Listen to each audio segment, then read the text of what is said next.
Great. There's Commissioner Fong. Let's test your mic, Commissioner. Hey, everyone. Great. Sounds good.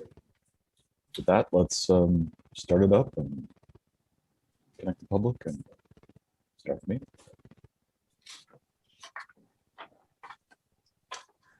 I see we don't have any public yet. So let's go ahead and start the meeting. And can I get a roll call, please? Yes. Commissioner Dylan Rosario. Present. Commissioner Graham. Here. Commissioner Javanel. Present. Vice Chair Fong. Present.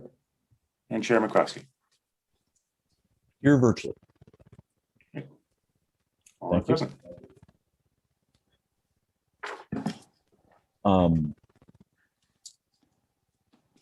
Our first item on the agenda is public comment. And this is the time for members of the public to make comments on items that are not otherwise on the agenda. Am I correct in seeing that we have no non-commissioners or staff attendees? I agree. Mr. Chair, no one is present. Then we will move on. And tonight, I don't believe we have any presentations. So we'll move to the consent calendar. Are there any commissioners who wish to remove the single item on the consent calendar, the minutes from June 24th, in order to annotate or discuss them? Seeing none, I'll move approval of the minutes. thank you. Can I get a second?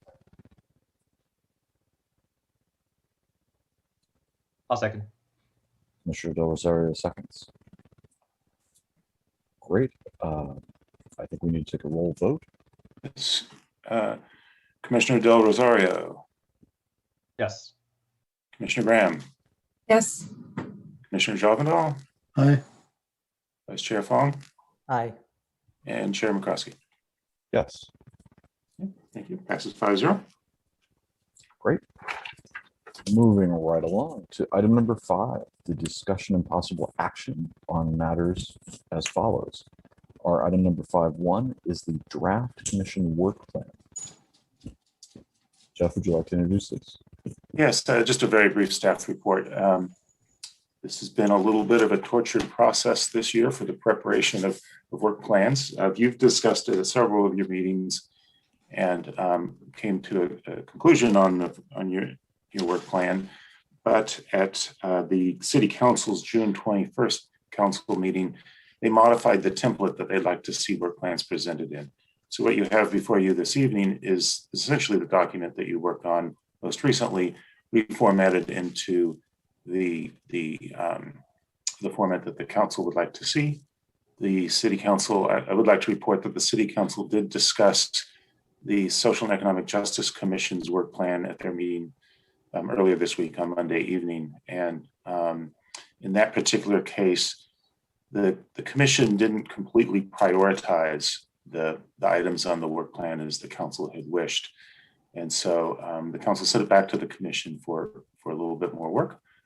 So my recommendation is, to the degree that you're comfortable with sticking with their format, I would encourage you to do that so that we can bring this to the finish line. With that, I'm happy to take your comments, and if it would, depending on the scope of your comments, if you'd like me to bring up the document on the screen and just edit as you talk, I've got it teed up if that's something you'd like to do. Or if it's minor comments, we probably don't need to go to that problem. It's up to you. Thank you. I guess I would ask, in your understanding, do you think our current draft follows their format closely enough? And do we indicate priorities well enough? Or do we need to modify them?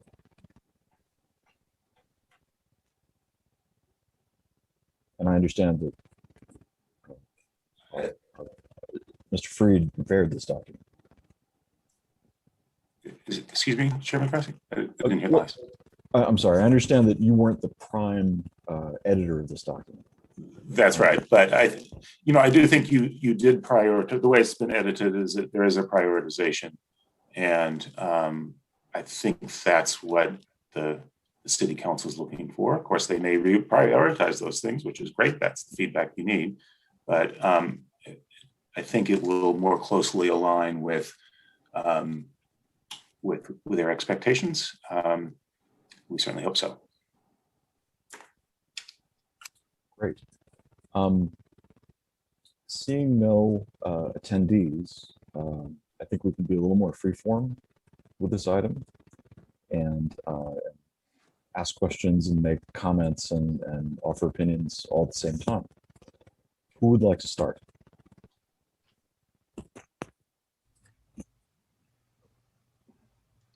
Commissioner Del Rosario. I just had a few questions. I saw that bus shelter program was not on the list, and I thought that made it to the final list before. So I was wondering if that was intentionally removed, and if there are other items from the previous plan that are different from this current one without seeing them side by side.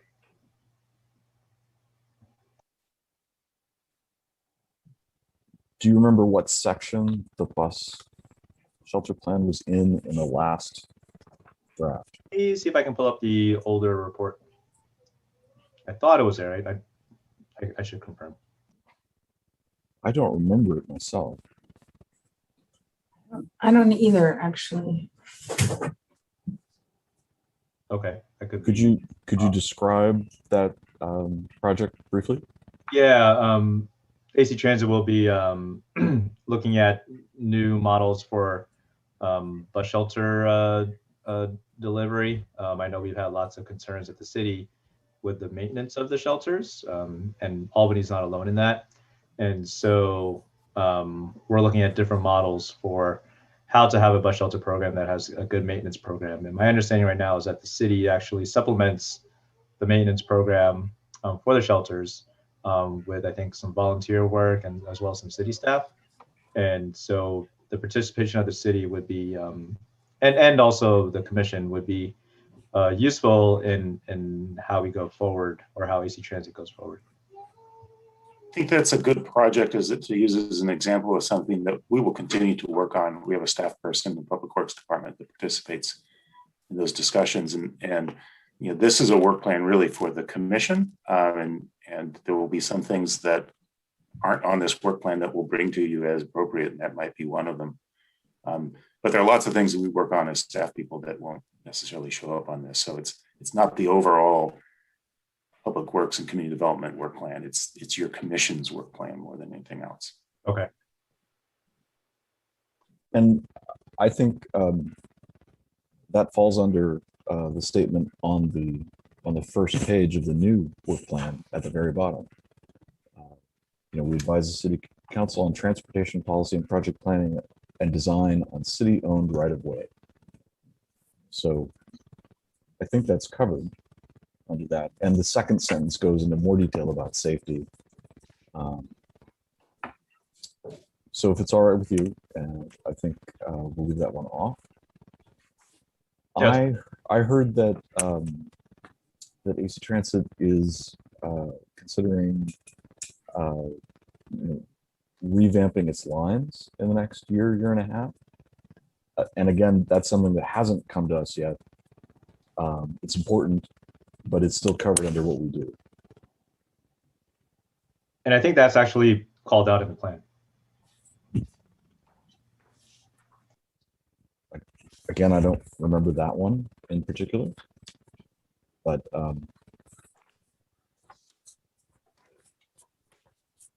Yeah, it's Yeah. top of page 5. top of page 5. Great. Perfect. Okay. I'll just say you should do a find and replace for the Transportation Commission and Traffic and Safety Commission. Thank you. Sorry, I can't help it. Sorry, we can't help it either.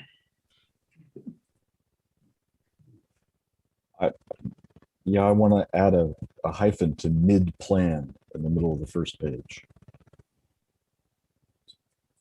Fourth sentence down. If we're being nitpicky. I found it interesting when looking through this plan that, you know, certainly going forward, it's pretty clear what's ongoing and what's sort of a one-time thing. It's not clear on the report of what we've done. And I'm not too fussed about that, but it's just interesting. So I think it's great that that's being added, and next year it should be more obvious what things we've worked on and we will continue to work on, and what things we've worked on and maybe completed or come close to completing. I don't mean to sound pessimistic.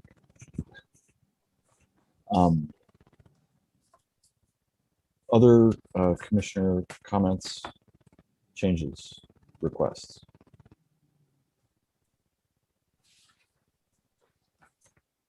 I'm not seeing any.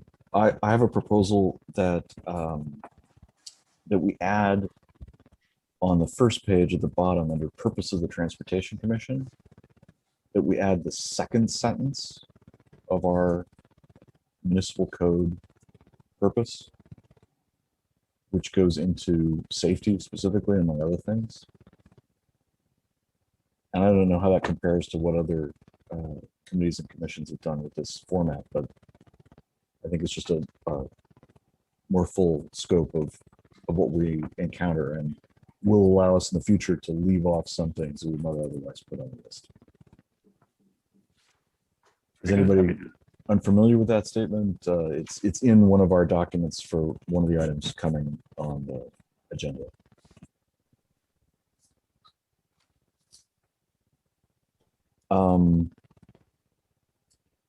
Item number 5 on page 2.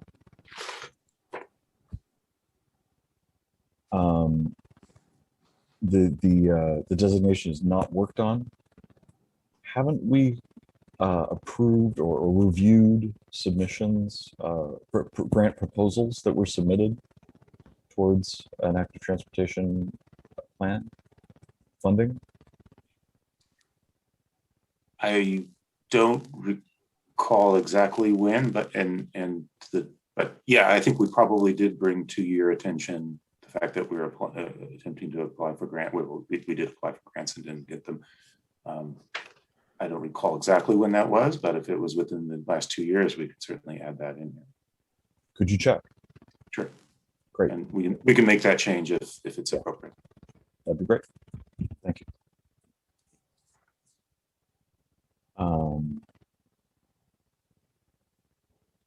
On page 3, in the second section, implement complete streets plans, item number 1, it says work done, study completed. But obviously we haven't taken any action. Can we say awaiting further study?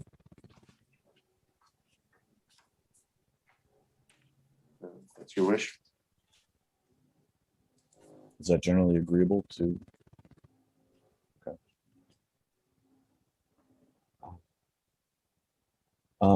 Also on page 3, last section, item number 2, review of procedures for long-term encroachments on a city-owned right-of-way.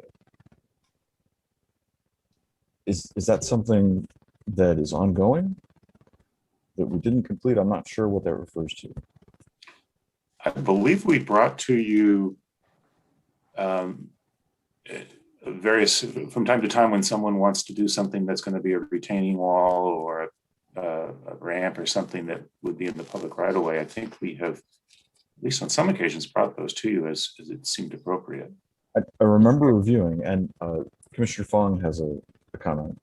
Yeah, actually, on that point specifically, for me, I would actually like to include that, keep that, and include also outdoor dining as part of that long-term encroachments, be evaluating that as a long-term solution for the city. That's okay. So that would move to recurring action items on page 4. it could be there. Yeah, I'm not sure if that makes more sense there, or or an item 2 from on page 3, either one.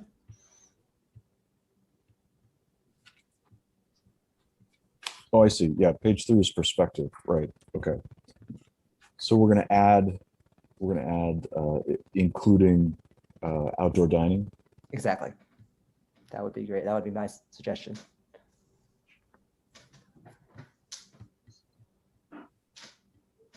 Great. Okay, I think my confusion was I got mixed up with what was retrospective and prospective. My mistake. Just that question. On page 4, last line, on lighting, to identify lighting improvements, I would say for the safety and comfort of all users. And it says streets earlier in the sentence. So basically, for the comfort and safety of all users of the streets, but we don't have to say streets again. Oh, sorry, Chair. Just to clarify what you were saying, yeah, actually, that would be good to include that on the future work plan. I didn't realize that that was also the previous one, but I was yeah, trying to say we Yeah. were in the section for the future work. okay, plan, then so yeah, that- then yeah, yeah. If we, I would like to include that as an item for the new work plan, if that is something that we can do. Yes, Okay, great, yes. great, thank you.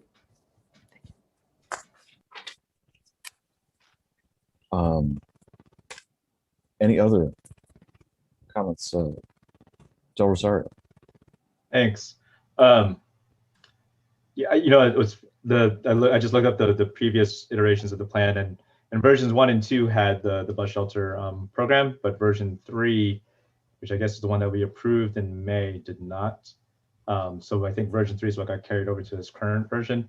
I think I'm okay with the language you pointed out, Ken, but I just wanted to make sure I wasn't hallucinating on missing out on the bus shelter program earlier.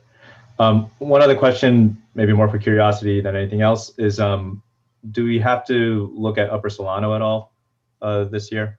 And sorry to bring on more content, but No, I think that's, I thought that was covered.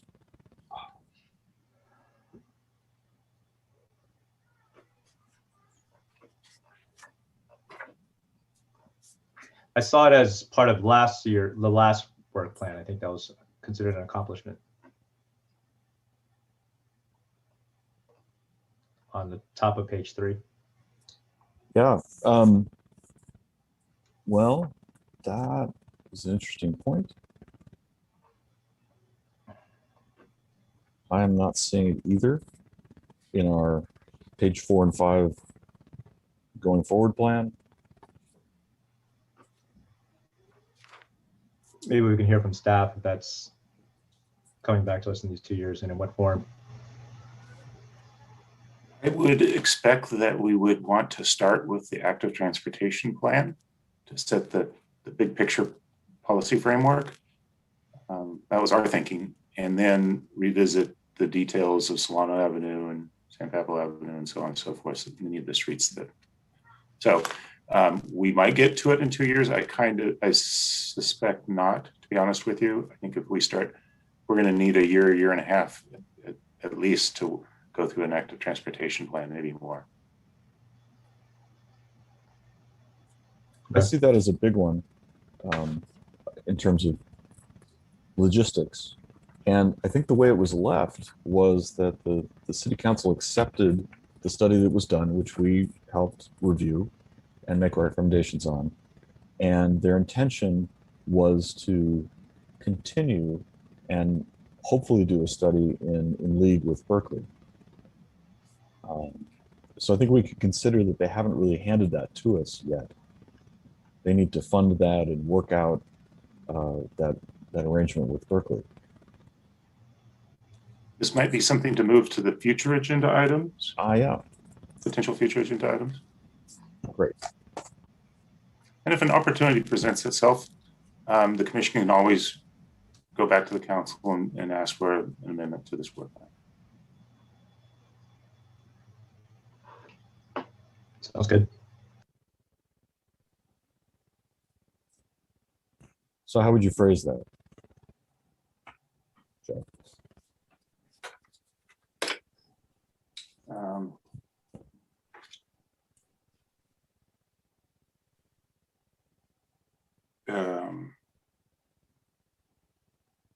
something to the effect of review and the Solano Avenue Complete Streets plan and policies, something to that effect. You froze for me at the beginning of the sentence. Could you repeat, please? I'm sorry. Something to the effect of review and update the Solano Avenue Complete Streets program and policies following completion of the active transportation plan.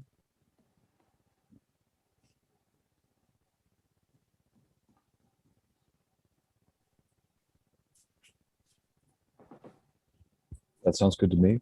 Other comments? Other comments of any kind for this document?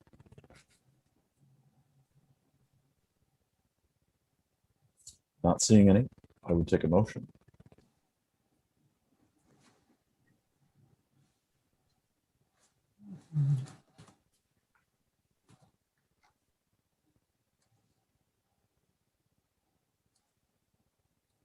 I guess I can make a motion to approve this plan with the changes that we've just discussed. I'm assuming that the staff has taken notes.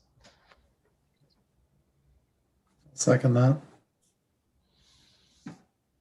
I would just add and forward to the city council. Great. That's all right. That's right.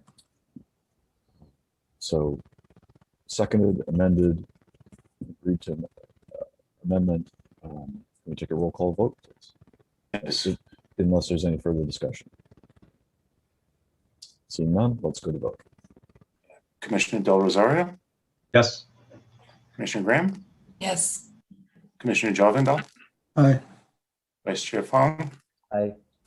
and Chair McCroskey. Yes. Motion passes 5-0. We'll let the commission know when that will be scheduled to the city council. Hopefully it will be in September. They have a lot of work coming up in September, so we'll have to work with the city manager on a precise date, but we'll know about that probably by the latter part of August when it will be going. Quick question on this. Sorry, I know we're after the vote. Is there an expectation from the commission to present the work plan? I think it would be appropriate for the chair or whoever, at least certainly one of you. Typically, I would say it would be the chair or the vice chair, but it could be any one of you or more than one of you if you wanted to. We'll let all of you know about when the meeting is, and we'll make sure that someone will be the first one up to answer questions should they come up. I'll intend to attend. I intend to attend, and I'll tap my vice chair next, Commissioner Fong, and then it sounds like you might have an interest, Commissioner Del Rosario.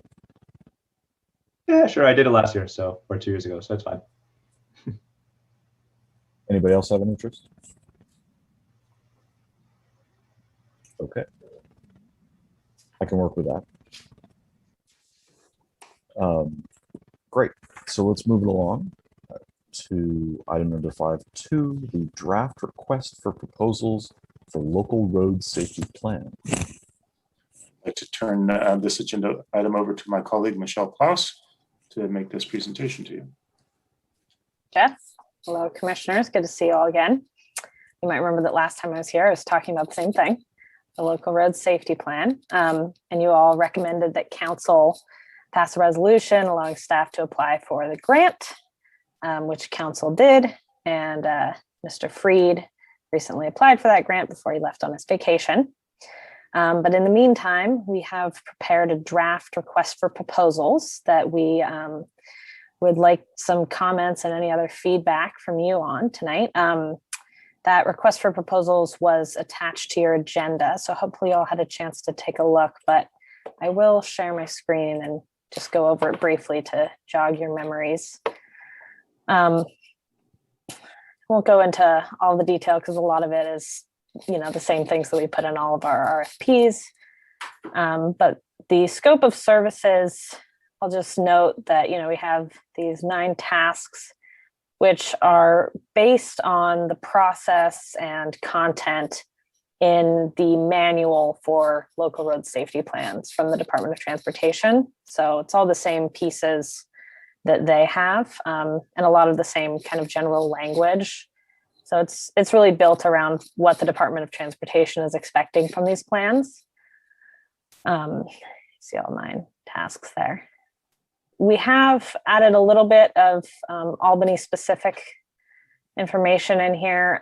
In particular, you might remember that one of the reasons staff was interested in pursuing this plan was because it'd be helpful to have some, data collection and analysis regarding active transportation to kind of lead our way into the active transportation plan update.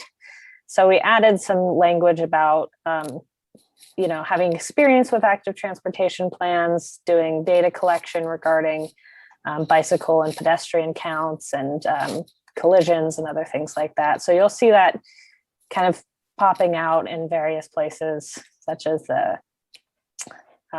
introduction here, and then various other spots throughout.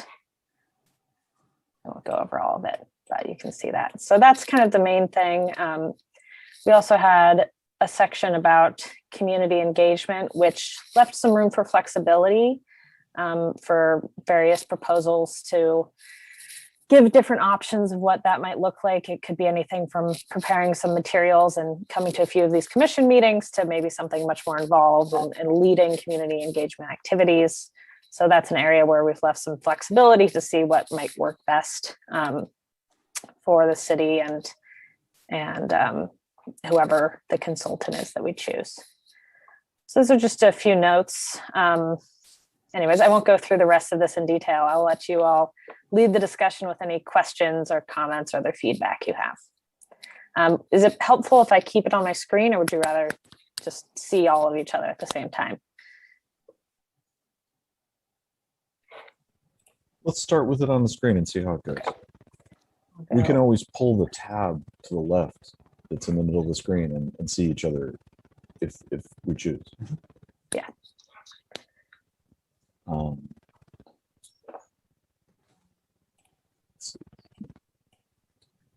Again, we still have no guests, so we can have a fairly free-form conversation, not have to worry about the cycle of questions and then comments later. Is there anybody who wants to get started with questions and comments?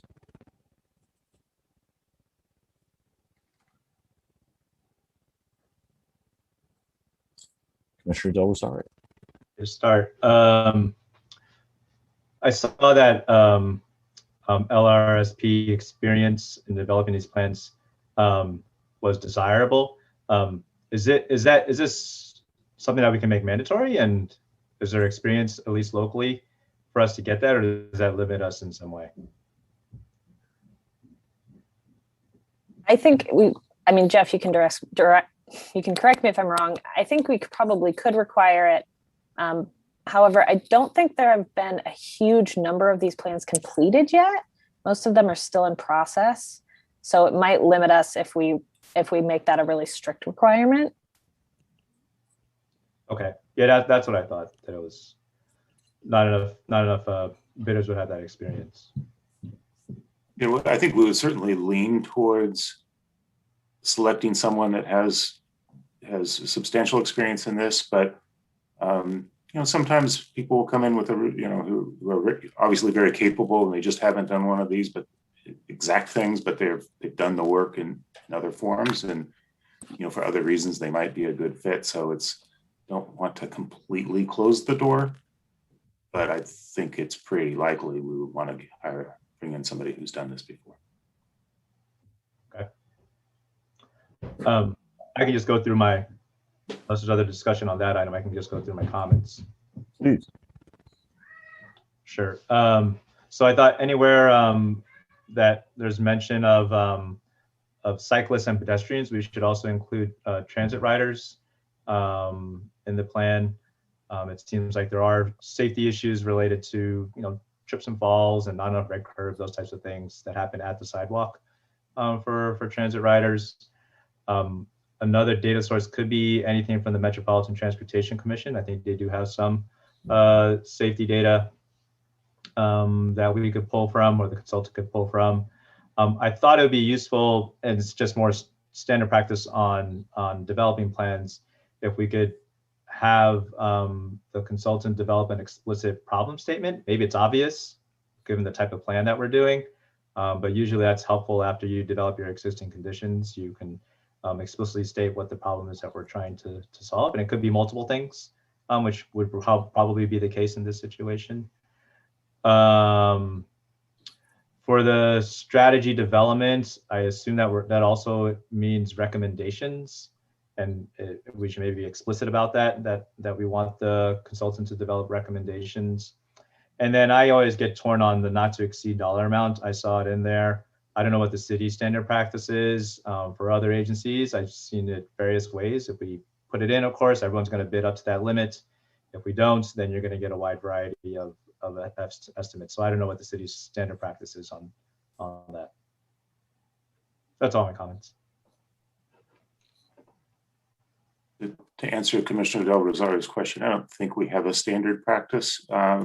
You pointed out the two ends of the spectrum of the question, and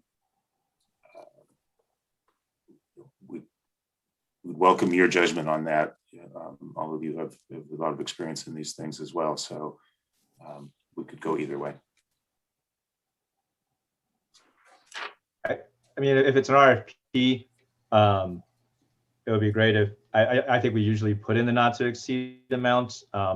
You're going to get a whole bunch of same bids, but then you can also judge on the quality of what's included in there. So, you know, someone's whatever $50,000 bid, I forget the dollar amount that we get on this, could include less tasks or less quality deliverables than another. So my preference would be to include it in so that we ensure we can get the project done. Just another comment on one of the things that you were talking about, Commissioner Del Rosario. The emphasis areas, I think, are similar to a problem statement. I think that's kind of the terminology they use for these types of plans, but do you think it'd be helpful to put that specific language in as well? Or do you think that sort of covers what you were talking about? Yeah, I see where you're going, that you want to make sure you follow the letter of the grant that we received. I mean, I think we could theoretically include both of those. Yeah. Just to kind of clarify, if you think that would be helpful. But yeah, you know, for consultants, and especially if they're not familiar with this process, problem statements are definitely something more common speak. So I would include both. Great, thank you.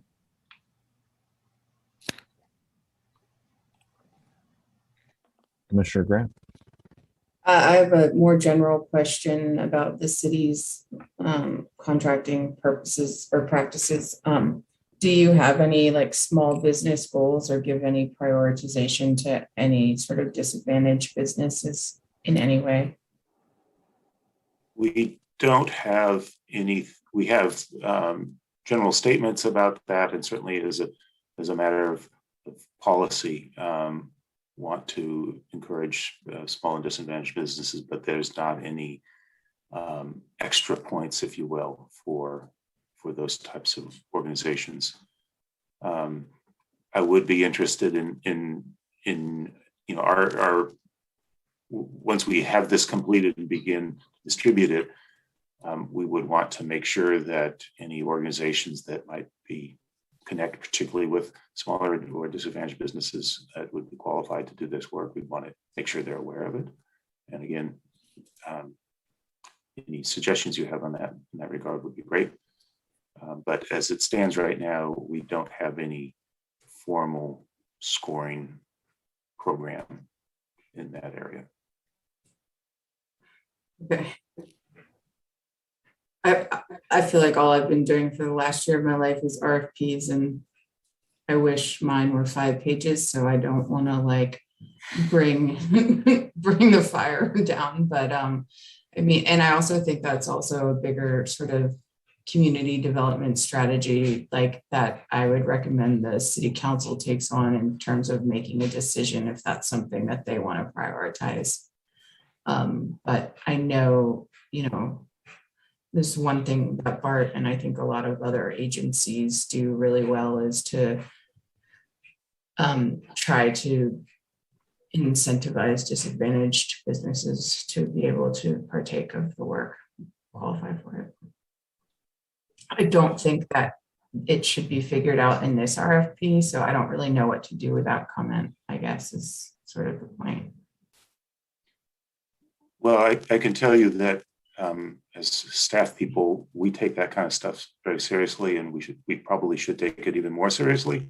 So we will certainly do more than we have in the past, and make a real emphasis to reach out to firms that would help us improve the diversity. I think if you just say in your selection criteria that like we will give yourself the room to, I guess, like we will, I don't know on the back end how you're evaluating and scoring, but I think if the first thing you could easily do would be, if you have like certified small businesses or local businesses or disadvantaged businesses, that you will be, I don't know how to say it right, but you'll be scored higher than if you don't. It sounds like a city council level policy, as you said. And one way that you can contribute that way would be to talk to your appointing council member, give them that feedback. I know, one more thing to do. But you do have a lot of expertise in this area. I don't, well, I'm in dealing with yeah. RFPs in the process. Not that we're going to suck you into it, but you're No, I'm not saying that. It can get super, super complicated. And so I think that at times the complicated nature of the RFP can then also be a barrier for those small businesses.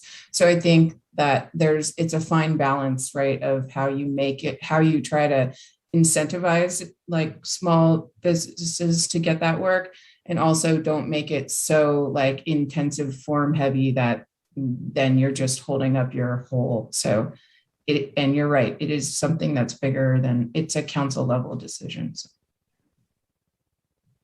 And it's important. Yeah. Great. Any other comments, questions from Commissioner Graham? No. Great. Commissioner Javandal? Just a minor editorial comment on page 3, task 4.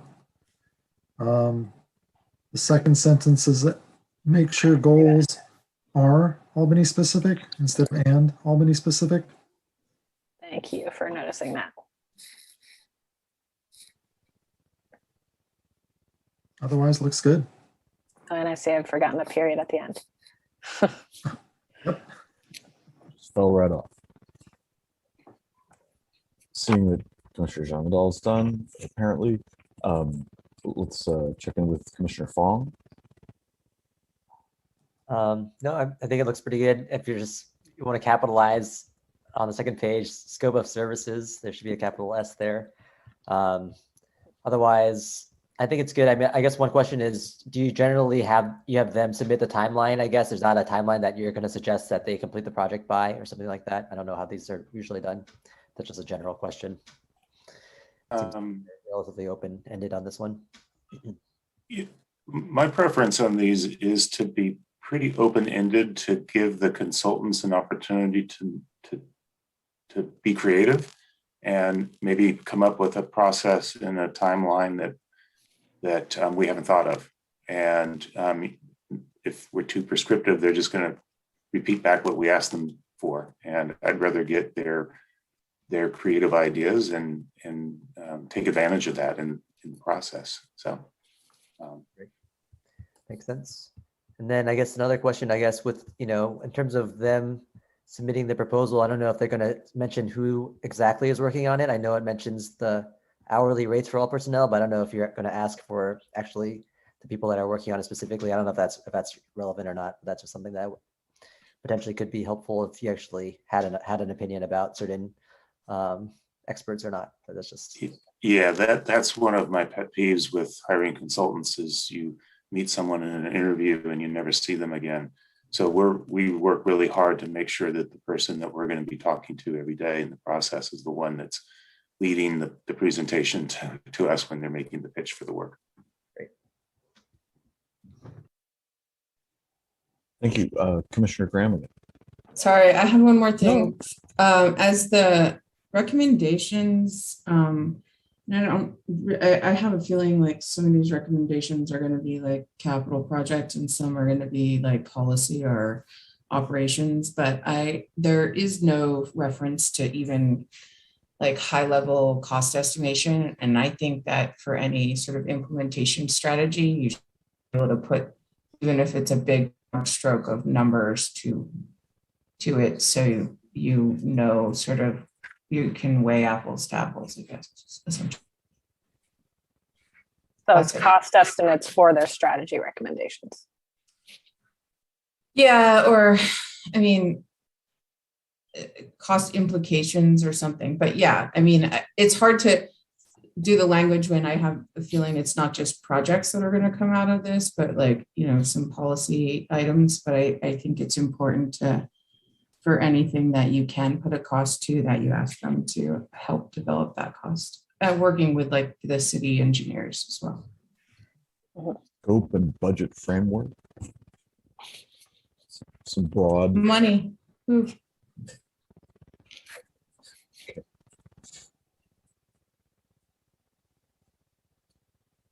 Great. So I guess I'm next. I'm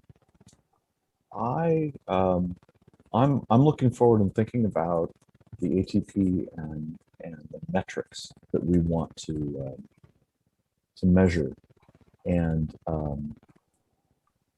I've been through, you know, the cycle of the previous ATP on the commission, and thinking ahead of this. And I think I mentioned last time, I'm also very interested in the perception of safety and the evaluation of projects, not only on where the accidents are happening, but where people think the accidents are happening. Not that we necessarily want to just do the projects where people think there are accidents happening, but I think we have to weight that and either decide to address those issues at some level of priority against the actual safety issues, or find other ways to publicize what we're doing. You know, maybe we say, maybe it just changes the way we communicate about what's being done. Because what I'm really interested in is an increase in active transportation. And that requires good facilities, but it also requires that people believe that there are good facilities and that their personal safety, the safety of their bike or their laptop on their shoulder if they're walking or biking with it, it all comes into play.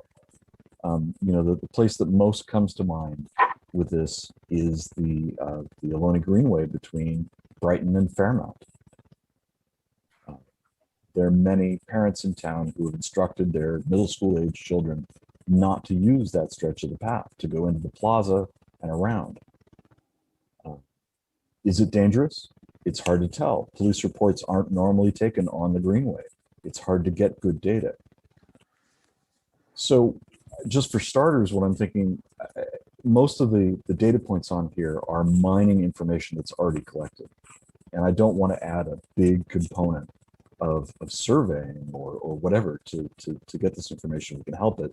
It could be as simple as in a workshop, you know, a workshop attendee dot placement heat map for where they feel least safe walking and using active transportation in Albany. Does that make conceptual sense to the other commissioners?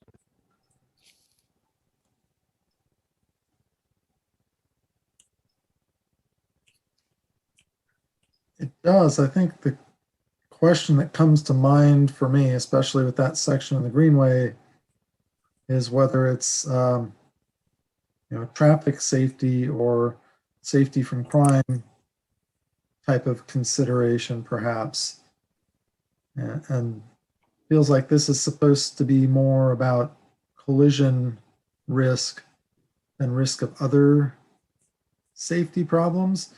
But I do think that mapping out people's perceptions with, dots on a map or something like that would be interesting and informative.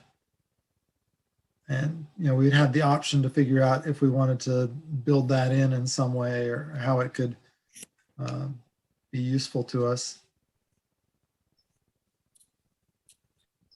Yeah, that was the example that came to mind, but you could also use, biking on Marin Avenue. There are many places in town where there's a varying level of comfort depending on the user. So that's one metric I'm interested in. The other would be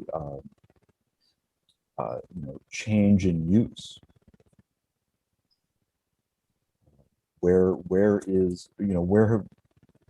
has active transportation increased?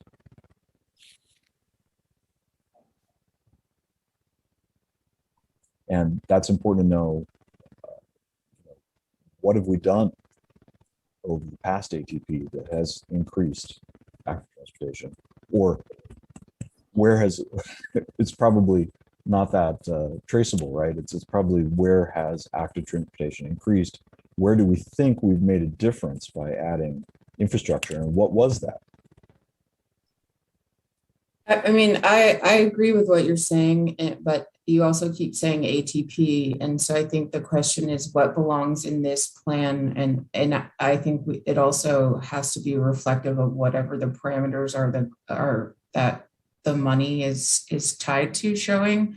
And so, and I don't have that available. So I guess my comment is sort of similar to Commissioner Javandal's comment, in that, like, I think we have to be a little bit clear about what falls within the scope and the parameters of this grant funds, and then what it is we want to do as part of the bigger ATP update that we're hoping to do.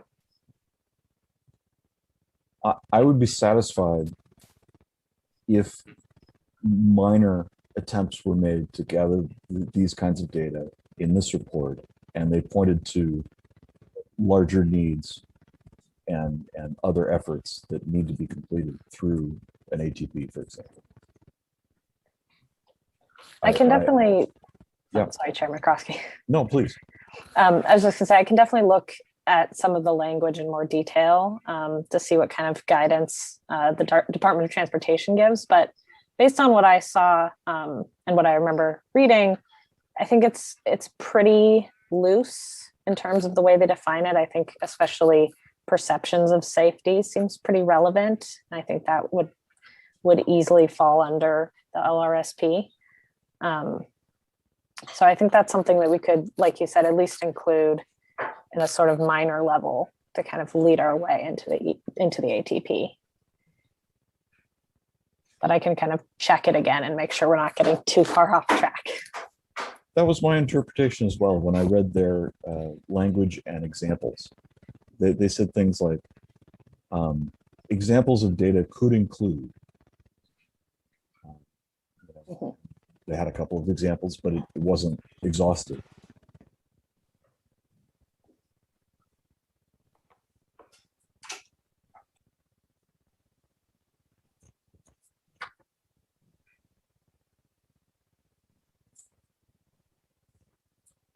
Any other comments or questions?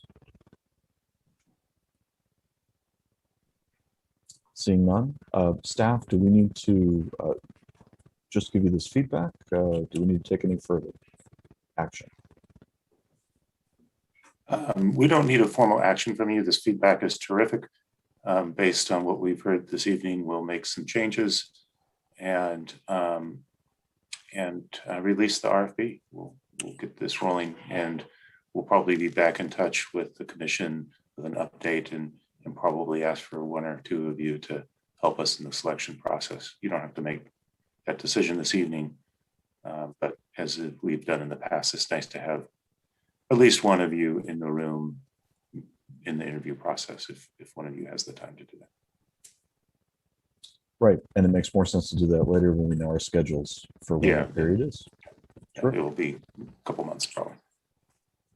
Okay, Thank you all for the feedback. It's very helpful. thank you. Yeah. Let's move on to item 5.3, the update on UC Village coordination.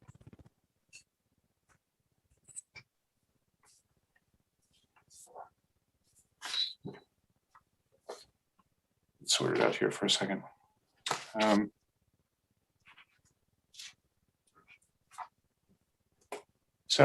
There's a lot going on in the UC Berkeley planning world right now. They're undertaking two parallel planning processes, both of which were approved by the Board of Regents yesterday afternoon. The first is they're preparing a new long-range development plan for the campus. It's an overarching plan. I don't recall the number, I don't have the numbers at my fingertips, but significant growth in enrollment and significant growth in staff at the university. The long-range development plan, for better or worse, did not cover Albany, did not cover the facilities in Albany. It focused in on the central campus and environs in downtown Berkeley. But there are some good policies in the long-range development plan in the transportation realm about the use of alternative transportation modes. So, and other areas and other topic areas, sustainability and so forth, but not within your realm, but certainly within the realm of transportation. They do have some good campus-wide policies that I hope are successful in implementing, and that would benefit Albany. And we do expect that Albany will grow as a result of the growth of the long-range envisioned in the long-range development plan, even though they didn't really incorporate us into that planning effort. The second process is directly in Albany, and that's a new graduate student housing project. It's envisioned to serve first-year graduate students, single graduate students, and they're proposing a building, and I will share my screen to give you an idea of the scope of the project. Let's see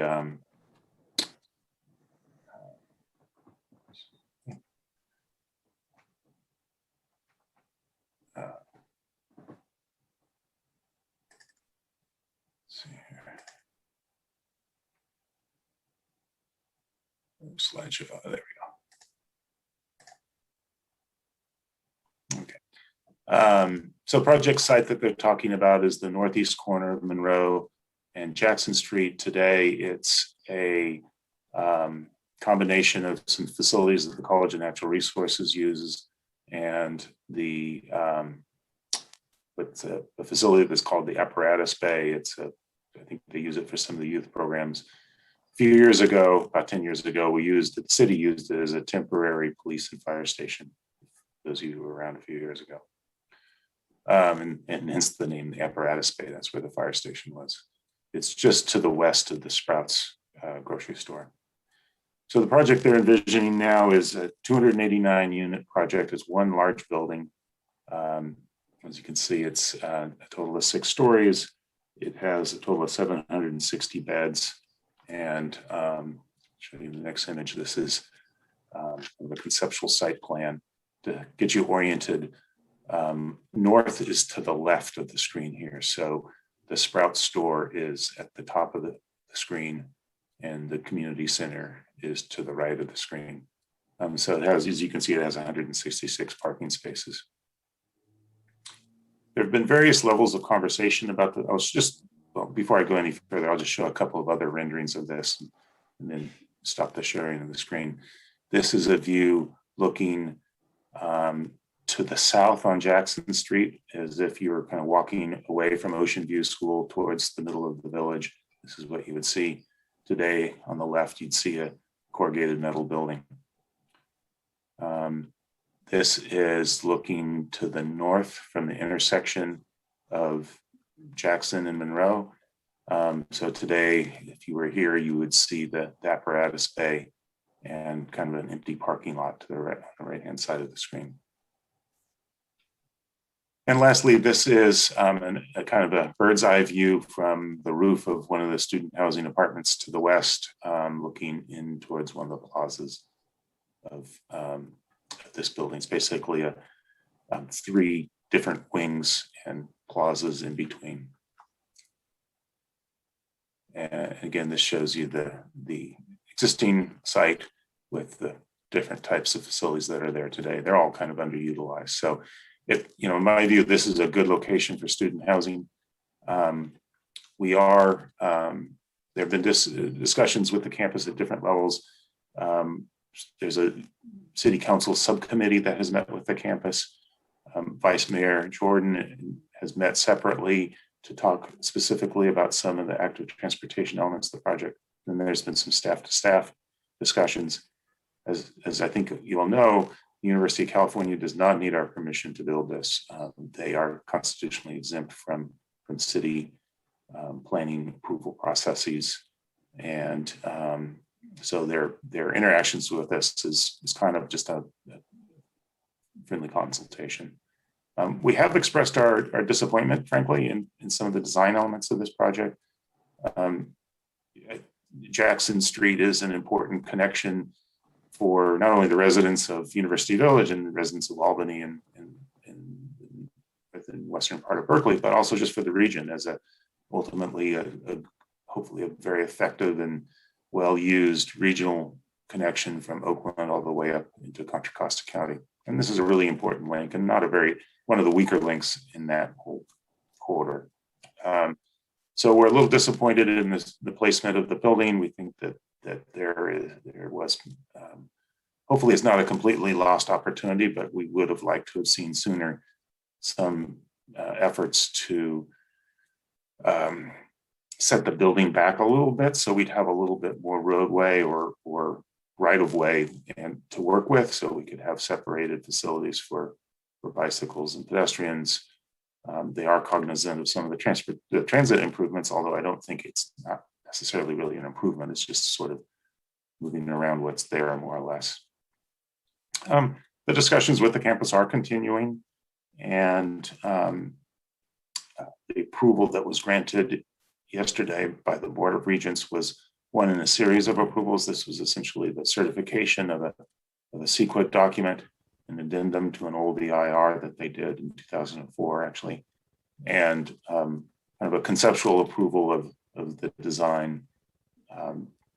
Basically, what the Regents saw is what I just showed you on the screen. They didn't get into the level of detail that we're accustomed to in Albany, where the Planning and Zoning Commission really looks at every page of the design and every elevation and really nitpicks away. Not I shouldn't say nitpick. They add a lot of value, but they get into the details of a potential project. We will be continuing to work with the campus. We've offered to bring them our full resources and cooperation and collaboration if that was what was necessary in order to make the bicycle and pedestrian and transit facilities in this area as good as possible. We may have access to some grant funds that they don't have, and that we would be happy to apply for those and bring those to bear if necessary. At this point, we haven't gotten a commitment towards that, although I think there's some awareness that it would be nice to be able to improve those facilities. I think they're aware that it's, on one hand, they're passing a long-range development plan that really relies on people not driving back and forth to campus. And on the other hand, they're not really improving the facilities here to help facilitate that. So there's a little bit of a disappointment, but we'll plug away. We'll keep on working with them. We'll keep the lines of communication going. The members of the city council we're organizing some meetings with high-level campus administrators over the next few weeks for individual members of the city council to talk to them about the project. And there are other aspects beyond transportation, of course, that are important as well. But this evening, focusing on the transportation, we'll try to make sure that those connections are as good as they possibly can, while accommodating the program that they want to accommodate, that they need to accommodate, and which I think largely everybody agrees is important to the region and to Albany. I think everybody is happy to be that Albany is the home and host of University Village, and this will help make the village more vibrant, I think. So I'll stop right there and see if you have any questions or if you'd like to discuss this anymore. Thank you. And we still have no visitors, so we can be pretty loose. Comments, questions? I happened to watch and participate a little bit yesterday in the Regents meeting, and it was interesting that this item was taken up by the Finance Committee, and there were several developers on that committee, and they asked if the building could be made larger.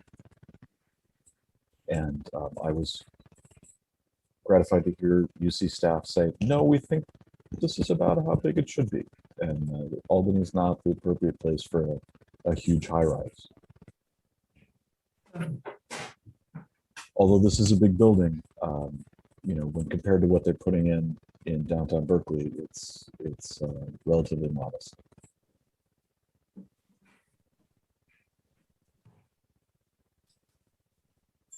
Commissioner Del Rosar. Yeah, thanks. Any estimations for parking and what that's going to look like? So it's a surface parking lot. I think it was 166 parking spaces, which is something in the neighborhood of maybe 25% of the residents then would be able to, it's an unbundled parking arrangement. So if say 25, I think it's roughly 25% if I'm doing the math in my head, right? Could bring a car, they pay more for that. And Chair McCroskey's right, it was an interesting meeting, and one of the staff members for the Berkeley campus referred to the parking lot as kind of land banking in a way, which was that a staff member? I thought that was a regent. I believe that was a staff member. Okay. I'm good. I'm Don't hold fairly me to certain. that. I'm fairly certain it was one of the two regents who self-identified as a developer. Okay. Who I said, trust your well, memory better okay, than you mine. can build it small, but you know, we'll consider the parking lot land banking. We'll come back and put a tower there later. Okay. Anyhow, the regent, you know, whether it was regents or staff, it did come up in that discussion briefly. You know, I think the parking lot is an example of another sort of missed opportunity. I think we would have liked to have seen better connections to, for example, the trail behind the Sprout store. So for somebody who's living in this complex who wants to go up to Solano Avenue or something, to have a better connection through there would be ideal. And we'll continue to talk about that. Even if they're going to the campus, that might be a better way to start their journey than going up Monroe. Yeah. Two other questions / comments. I can't recall, but does UC Berkeley or does UC Village have a transportation coordinator? Was it Shelley? I thought before. I don't know if that's still the case. And just wondering if there's an opportunity to formalize some of these transportation demand management initiatives, requests, policies, and then maybe having a more formal transportation management on board for the village. I think that's a great idea. I'm not aware if they have a dedicated village staff person doing that. We have not been dealing with village staff on this project. We're dealing with the central campus staff in the capital strategies department, and soon with the residential student services program, which is basically the landlord, if you will, for student housing. And I do know they have a transportation group on campus that manages their relatively small bus service and transit passes and so forth. But we haven't had a lot of discussion with them about that yet. Yeah, it seems like it would be something particularly useful for the village, given low car ownership and the need to get to campus and other facilities. My third question is, I know that Jeff, you spent a lot of time working with the university on the transit facility along Monroe AC Transit has as well. The result is what's there, which is essentially bus parking. But I saw in the staff reports that there's a desire to improve that facility. I think my concern would be that, given the past experience with the university with regard to transit, that it'll probably be a struggle just to even maintain the facilities that are there for the buses. But it is a real opportunity, especially again, of housing right there, to create some sort of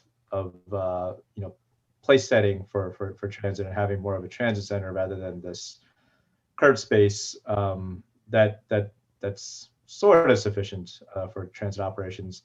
And then of course I don't know where this stands. I haven't seen potholes recently, but there's of course the repaving of Monroe, which always has been a kind of a hot potato issue, and I don't know if that can be addressed in this project. I think that they've done a short-term repave, so it's a lot better than it was a couple of years ago.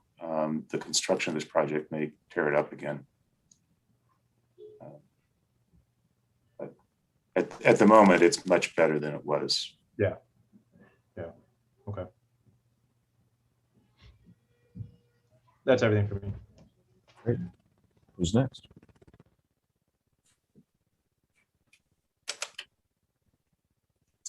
Not seeing any. Oh, Commissioner Javadal. Just one quick comment. I know, Jeff, that there's been a car share pod on Jackson, but I think that with the graduate students that'll be living in this facility without families, they're probably even more likely to benefit from some expanded car share pod there. So that might be a good use for part of their parking lot. I agree. Well, I don't recall talking about that with them. I do know they're going to put some EV chargers in, but I don't recall what they said, if anything, about car share. Yeah. I mean, if they can put electric chargers for car share, that would be great too. But again, rather than the floating car share, a dedicated pod certainly seems like the best thing when you got that density of people right there. Yeah. I would love to see that kind of pod there when people are choosing the housing, so they know they can come without a car. Yeah. So visibility of that would be important. That's a minor detail, but anything else? Okay. Others?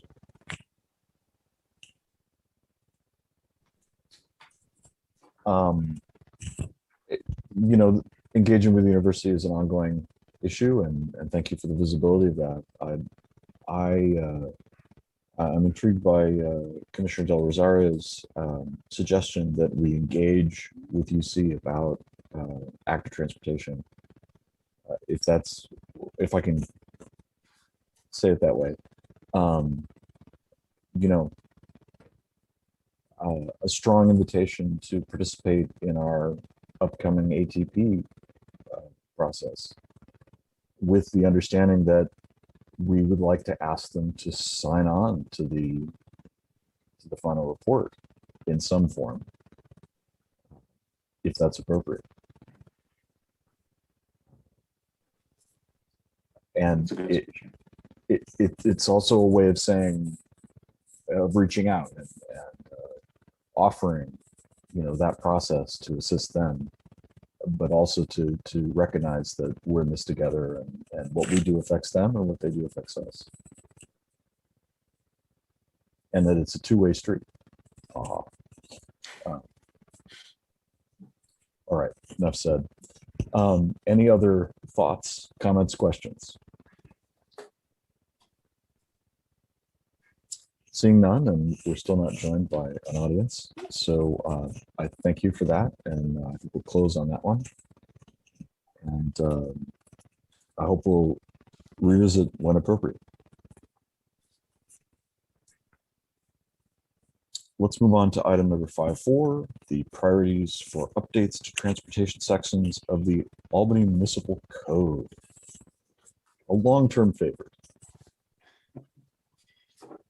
And oldie but a goodie. At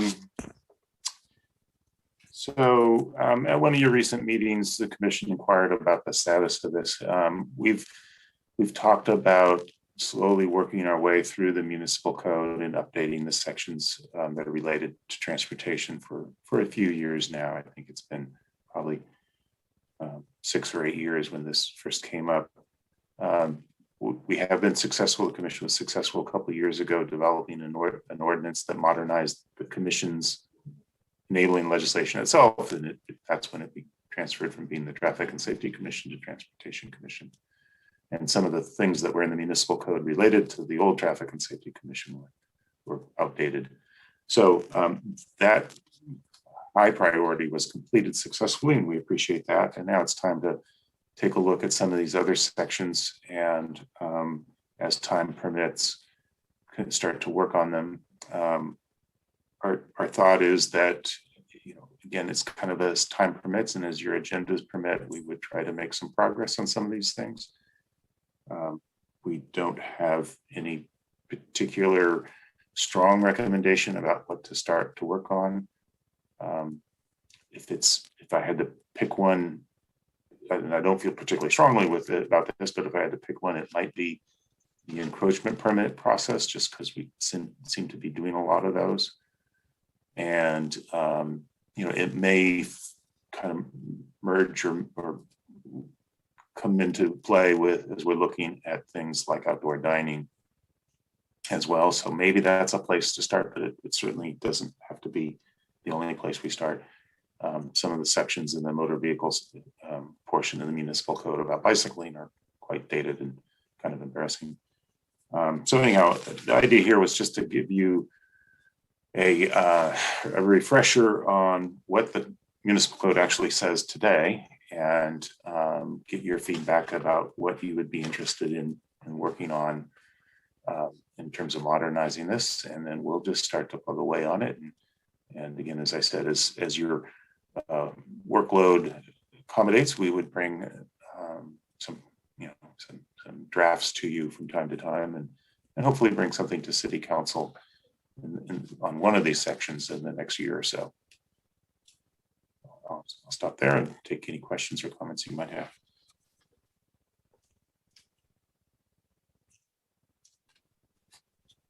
Anybody want to start?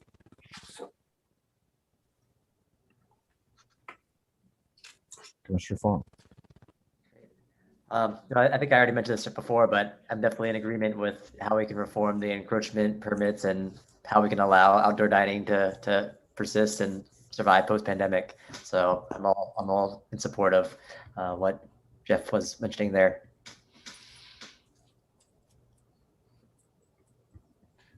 If I may, just with respect to outdoor dining, we anticipate bringing something to first this commission and perhaps other commissions, economic development and or planning and zoning this fall, to as hopefully the pandemic winds down and cities start to make decisions about the permanent nature of outdoor dining, we need to revisit the standards that we developed kind of on the fly as temporary standards. So with or without municipal code changes, we are going to be bringing something to you this fall on that for sure. Fantastic. Thank you for that update. Commissioner Graham. This came up because we were talking also about some sort of zoning issues. So I guess, the municipal code is really exciting, but if we have to share, like, my perspective is more about parking maximums, minimums, sort of like which I do think falls more into the zoning commission, but I do think there is sort of overlap with this commission as well. I don't know what that really means, and I don't know if they're like how they address updates to the zoning related to parking. But I guess if they were to do that, I would hope that we would be involved and or maybe have a joint commission meeting, something to that effect. I did not finish reading all of the municipal code. I'm sure there's some things in there that will spark my interest, but I mean, from my perspective, that's where I would like to sort of influence, code and policy. Thank you. There is a piece of legislation working its way through Sacramento right now that could basically take care of parking standards statewide. Oh, really? And I'm forgetting the bill number now. There's a lot of different ones floating around, but it would essentially require that establish that cities can't require more than 0.5 parking spaces per unit for multifamily in its current form. Developers could put in more if they wanted, but we couldn't require more. So that I think we want to at least wait to see what happens with that legislation. And then if there's anything left to do, we would then come in and follow up with municipal code changes. But to get to your point, ultimately, yes, I do believe that it's important to have both this commission and the planning and zoning commission. Yeah, I mean, I think as we do the development projects on San Pablo, it's going to become a big issue that we should proactively be thinking about. So when the policy for bike parking was created, we did do joint meetings. I was involved in that, and I think that the state of the art has moved on since we did those. They were pretty basic, and I'd be interested in revisiting that. I have to say the specific plan will set policy, and in order to affect the development on San Pablo, we would have to get involved in, I believe, in the specific plan itself, the process that's occurring now.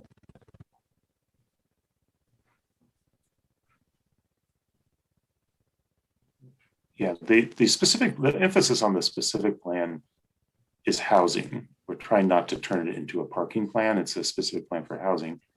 You can't do that. I mean, you can try, but it's just, sorry. I thought maybe my microphone was on. You're right. It's hard to talk about housing without talking about parking. The reality is that going through using state density bonus laws today, we're waiving parking requirements all the time. And as some of you know, we approved a 14-unit project on Evelyn. It doesn't have any parking at all. So there's not a lot of teeth in what we have on the books today. There may be even less by this time the state legislature is done. So whether or not the specific plan gets into making changes to our parking policies now, there's no final decision about that. And our interest, again, we're trying to keep the focus on what do we do to build more housing and not have not turn the focus into a parking program, because I think then we'll lose the opportunity to build more housing. I hear you, but it's hard to go back and demand them to build a bike room after the fact. Well, we do have bike parking standards, and our projects are building bike rooms, but we can improve that if that's the commission's wish.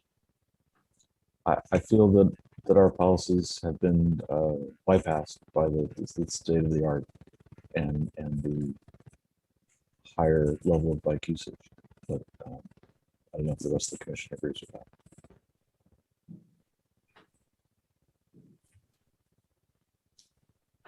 So noted, zoning, parking, an interest of yours.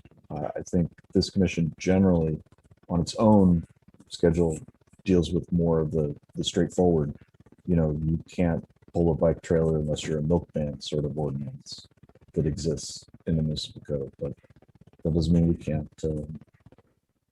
ask to be involved in bike standards for projects. Anything else, Commissioner Grant?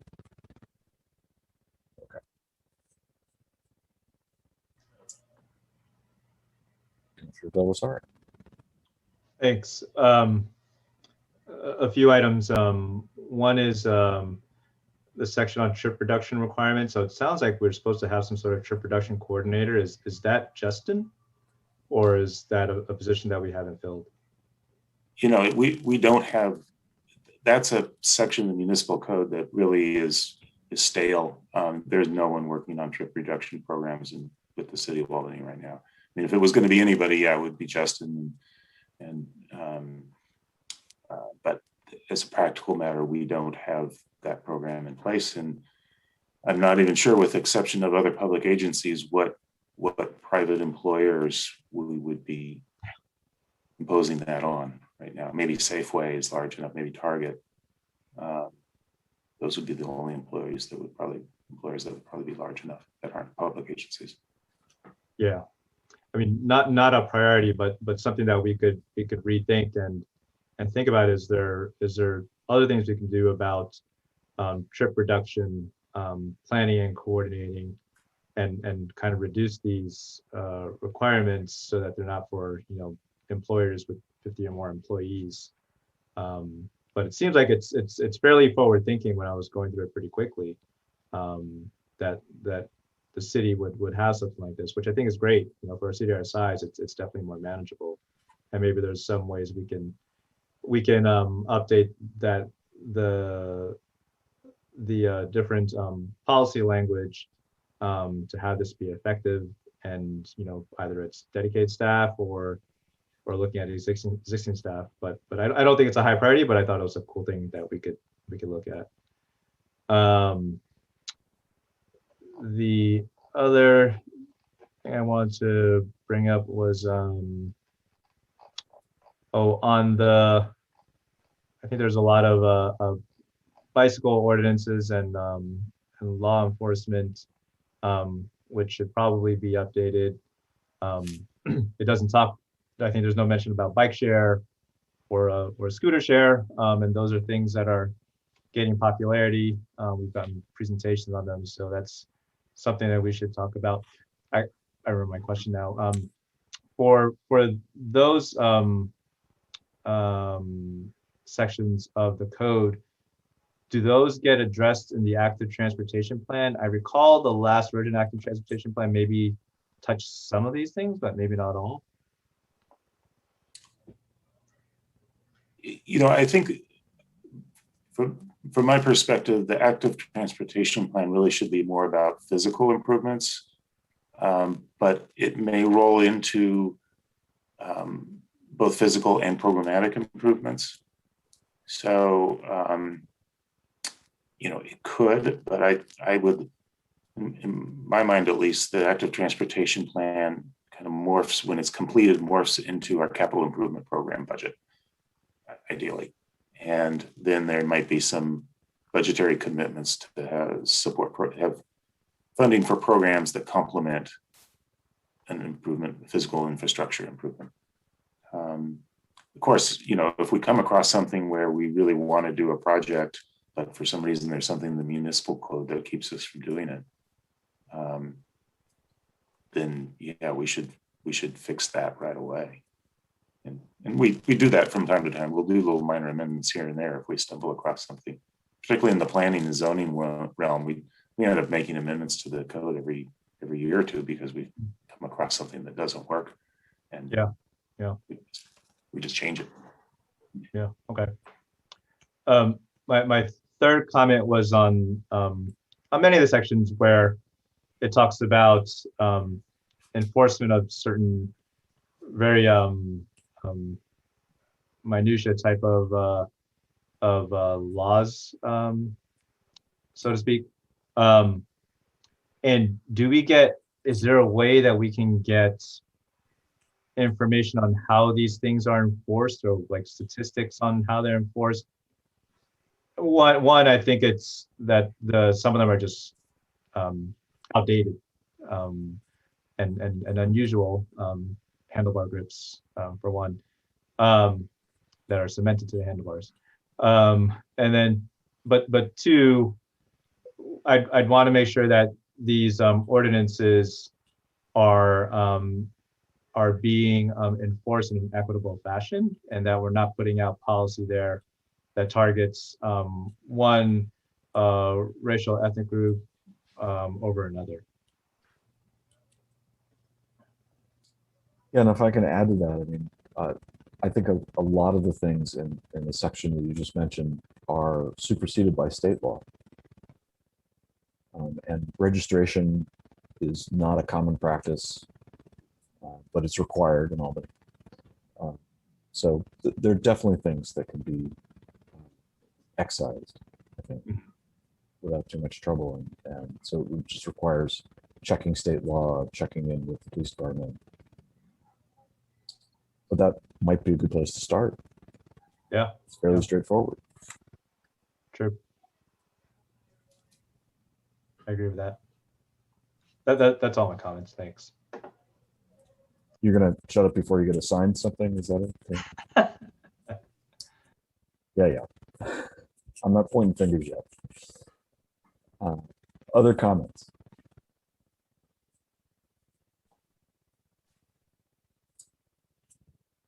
Well, I also did not read through all of the code sections this time. I have in the past, I will say.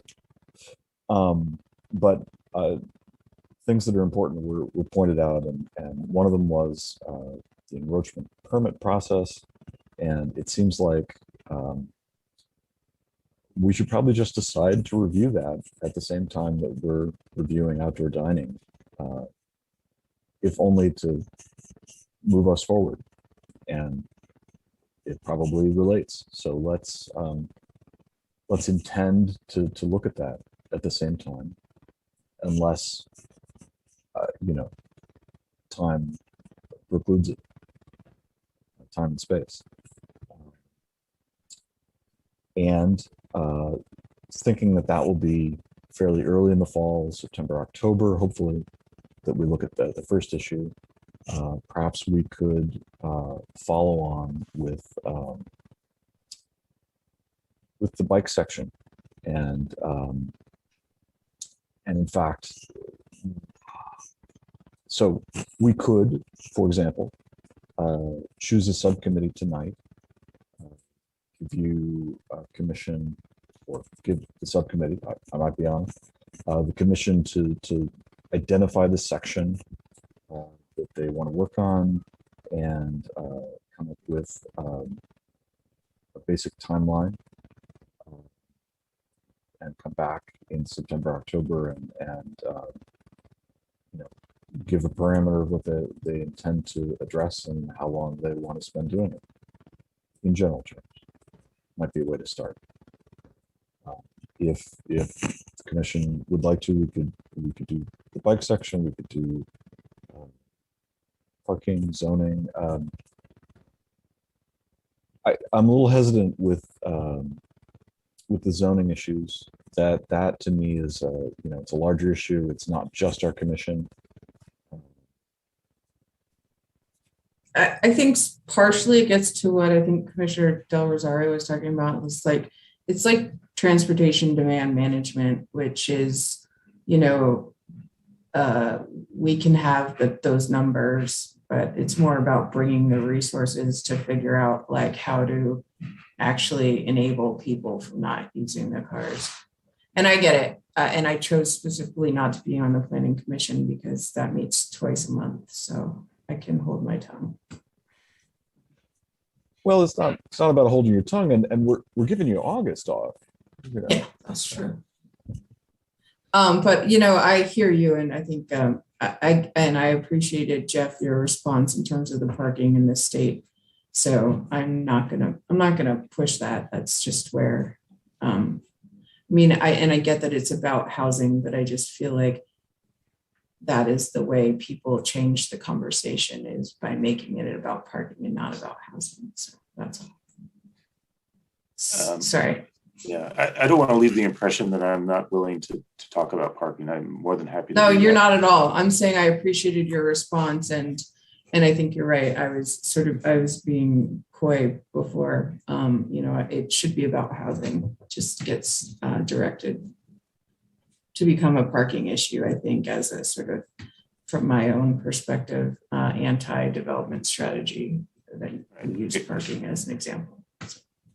Exactly, that you articulate very well. It morphs into a parking discussion that ends up being, we're not going to build as much housing in order to keep people happy about parking. Yeah. That's just unfortunately the way it seems to work in most communities, and it takes a lot of effort to keep that focus on housing, and that's what we're trying to do right now. But I think there's been a lot of discussion about parking management. I think much of it is misunderstood, and I'd like to at some point come back to the commission with a discussion about that, the work that has been done in the past, and what more progressive cities are now doing, which is maybe something a little different. And then, as Chair McCroskey said, I think there's certainly things that we can modernize in our municipal code with both bicycle and automobile parking, and we're happy to take that on. I think, particularly with automobile parking, let's see what happens in the state legislature first. We'll know in 3 months, 2 months, something like that. Okay, let's stick a pin in that and keep it in mind. And even though it's part of the municipal code update, which is on our work plan, it touches on some other issues, and I think that might be something where we would need to fill out the form and send it up the flagpole to City Council before we really tackled that, because of all the implications. And the Yeah, I costs. think Commissioner Del Rosario's point about sort of like enforcement of, things that are just maybe antiquated at this point, it seems like it would do us due diligence to go through all of that and sort of like identify what is mandated by the state, right? Like what's a yes, and then what are the things that are just built up over time, and should we even continue to have them on our books or start over? So from all that we talked about tonight, personally, that's what resonates the most with me, and I think that is, but that again is, to your point, Chair McCroskey, I think is a bigger, it's a council sort of decision level than it is ours. Sorry to interrupt you.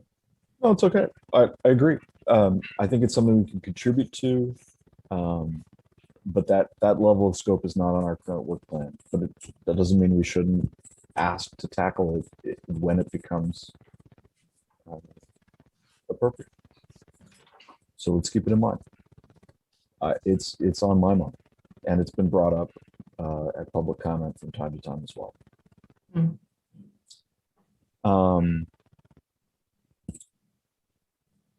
Who we missed?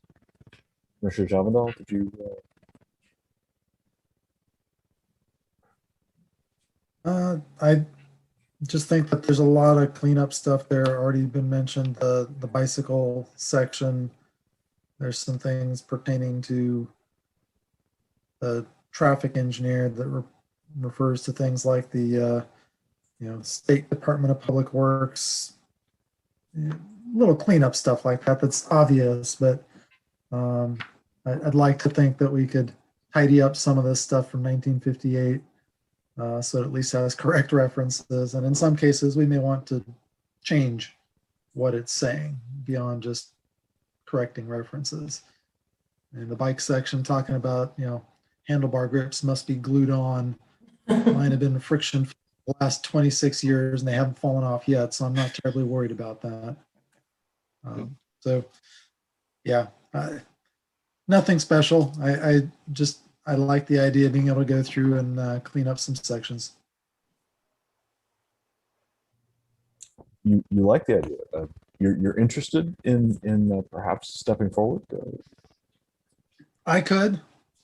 I can't make promises how fast I would do it, but I can certainly catch things that make no sense to me, and I would say this needs to be different. Yeah. I think we're looking for a couple volunteers to step forward and grab a part of the code and address it. And what size that part is would be up to them. I would say that I'm sorry. Go ahead, Jeff.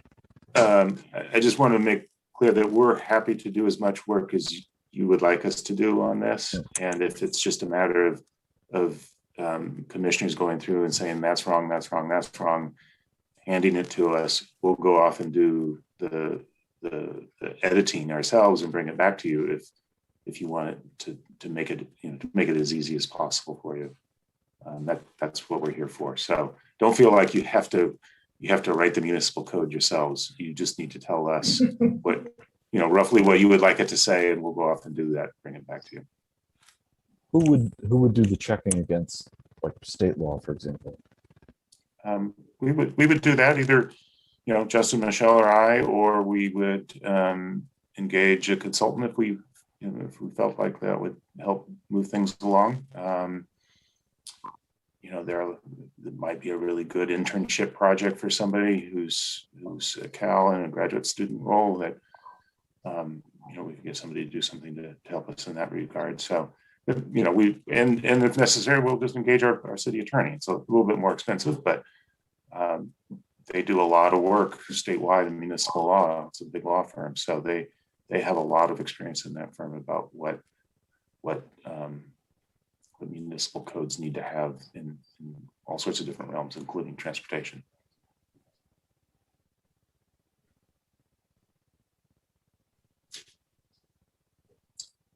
Is anybody ready tonight to step forward and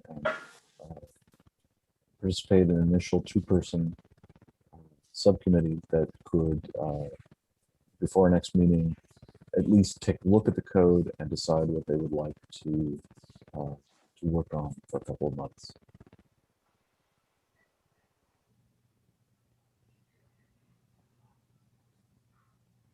I just worry that, like, we just talked about our work plan, and then I know this is on it, but I feel sort of responsible. I don't know why. Maybe something that I said at the last meeting got us here, and I don't want to make work go out of turn if and when other staff have other things to do. I think this is important, and I would be happy to read the municipal code between now and the next meeting and just familiarize myself with it and come to terms with the areas. But maybe we could all just do that and then come back together as a group and sort of after we've all taken a look at it, or forward our thoughts to Jeff and Justin.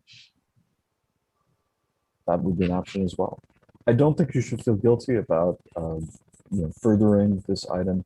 And I think it's pretty clear from our action or non-action on this item over the years that it is important, but it does not take precedence. And staff is free to treat it as such, as are we. That being said, is there, I'm not seeing anybody stepping forward. Is there a general sort of agreement that it would be a good idea to familiarize all of ourselves with at least the sections of the code, if not the details therein, so that we all have an idea of kind of the scope of what we're looking at, and we can kind of figure out what part to address or parts to address sooner rather than later? And I did identify the enroachment permit process. So we'll run with that right now. That just goes hand in hand with outdoor dining anyhow. So you'll see that first. And great. So let's think about what we want to follow on and what each of us might get inspired about, or at least more inspired than the other sections. And let's put an item on the agenda for our next meeting where we check back in and perhaps take it a little further. Great. I know everybody's got vacations planned in August. School's starting again. And my wedding. And the wedding, yes. When is that taking place? September. Great.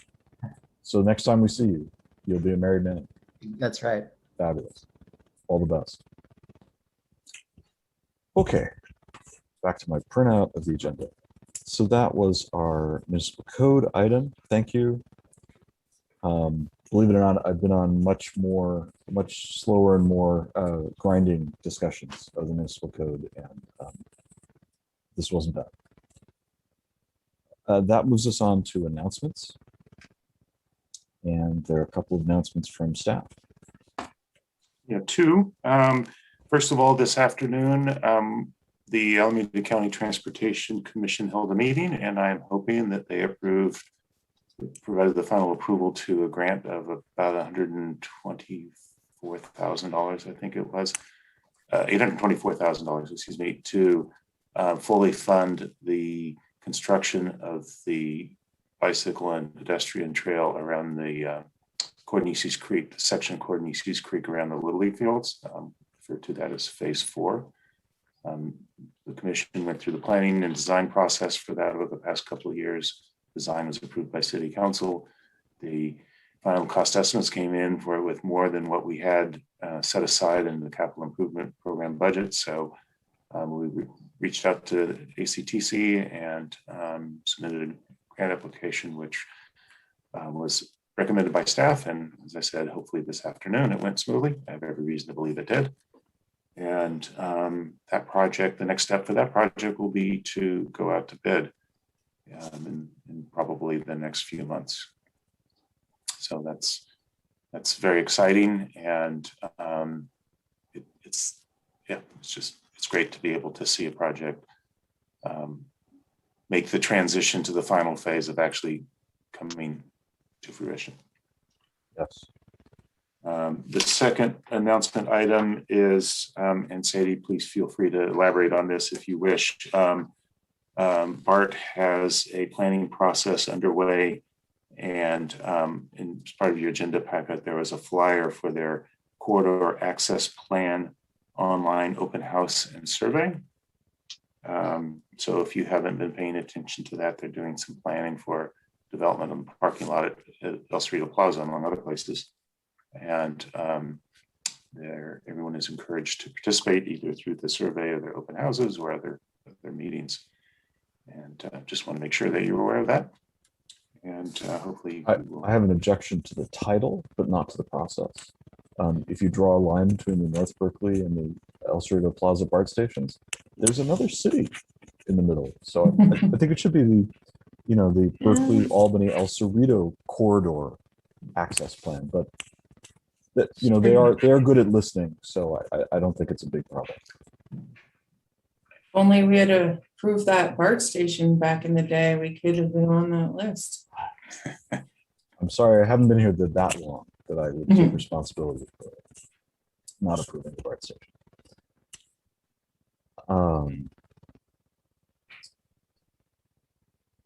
Any other announcements? I don't have any. The Solano Avenue Association, I'll just mention, is not planning to do a full stroll with street closure this year. They are doing a second Sunday in September event without closing the street, and we'll see how that goes. They're also doing an event in this Sunday, a smaller event, Sip and Savor, I think is. I'm losing track of their names because they're new names, but if you find yourself nearby, it might be worth taking a look at thinking about enrichment permits. It's an interesting endeavor to run an event like that without taking over the whole street.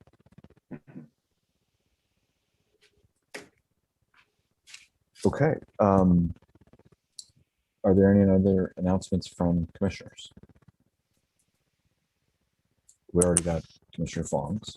Great. So we'll move on to future agenda items.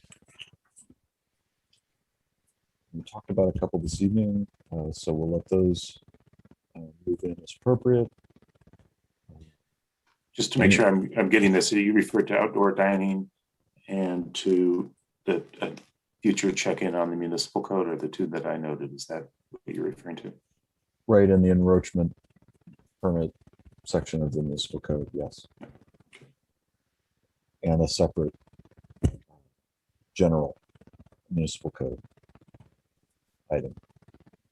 Are there any other requests for agenda items? All right then. So we do take August off, and I want to congratulate especially our new members on completing their first half year as of the beginning of the month. Congratulations. And our next meeting will be Thursday, September 23rd. We don't know at this point if that will be a in-person, hybrid, or a Zoom meeting, so stay tuned. It's a good point. As the law stands right now, we may be back. As it stands right now, we can do this type of meeting through the end of September, and then we're back in the building at the dais beginning October 1st. Whether we make that transition a little bit early, a week or two early, is to be seen. It's a question of getting all the technology sorted out, which everybody's working really hard on over at City Hall. So do stay tuned, and we'll see how it all unrolls. Back to the future kind of thing. Great. Well, Just want to note, I will be here September 23rd. I'll be in the Mojave Desert.